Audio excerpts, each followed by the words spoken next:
Sir ये हलवा क्रांति और ये स्टार्ट हुआ था 1774 से लेकर के 1779 के बीच में। वहाँ के जो राजा थे दलपत देव, उनकी दो रानियाँ थी, एक छोटी रानी और एक बड़ी रानी। तो छोटी रानी के बेटे को राज सिंहासन मिलता है और बड़ी रानी के बेटे को नहीं मिलता है, जिससे वहाँ के जो आदिवासी थे इस निर्णय से असंतुष्ट थे, क्योंकि वो चाहते थे बड़ी रानी के बेटे को राज सिंहासन मिले।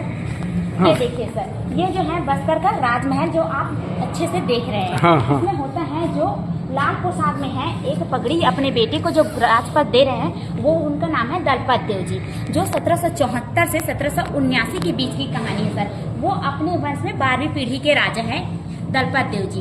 उनके दो रानियां हैं, एक बड़ी रानी है, एक छोटी रानी है सर। बड़ी रानी ये जो है कानके डोंगर क्षेत्र से राजा हैं, वहाँ से राजघराने से आई थी, और छोटी रानी जो है वो सुकमा जिले के राजघराने से आई थी।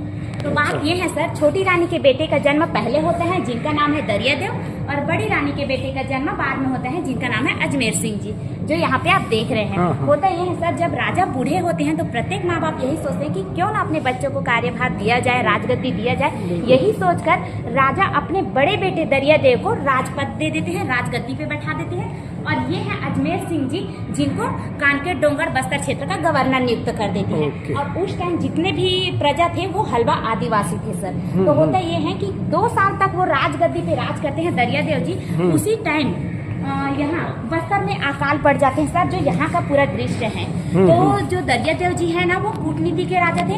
अंग्रेजों के साथ मिलकर, मराठों के साथ मिलकर आदिवासी प्रजा पे जितना अत्याचार करते थे, ये यहाँ दिखाया गया है सर। तो ये लोग जब भूख से पीड़ित हुए ना, तो राजा के पास मदद मांगने के लिए आए दरियादेव के पास, तो उन्होंने मदद के लिए इनकार कर दिए। फिर जितने भी आदिवासी थे वो सभी अजमेर सिंह के पास आए कि आप भी तो एक राजा के बेटे हो, भाई हो, आप हमारी मदद करो, ऐसा करके। तो इन्होंने अपने भाई से बात की कि हम प्रजा का हित सोचेंगे, उनका मदद करें। लेकिन दरियादेव जी मानने को तैयार नहीं थे। उसी बीच दोनों भाई के आमने सामने युद्ध आरंभ हो जाते हैं उसके बाद, क्योंकि युद्ध का यही कारण है कि ये आदिवासियों का साथ दे रहे थे कि नहीं, प्रजा का भला हो, और दरियादेव जी मैं आदिवासियों का साथ नहीं दूंगा, ऐसा करके लड़ाई। तो दरियादेव के साथ कौन थे?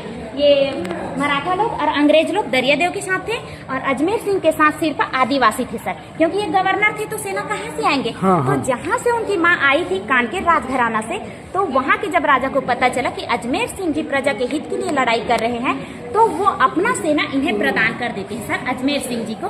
फिर अजमेर सिंह जी और हलवा आदिवासी सभी जीत जाते हैं, और दरियादेव जी मैदान छोड़ के भाग जाते हैं।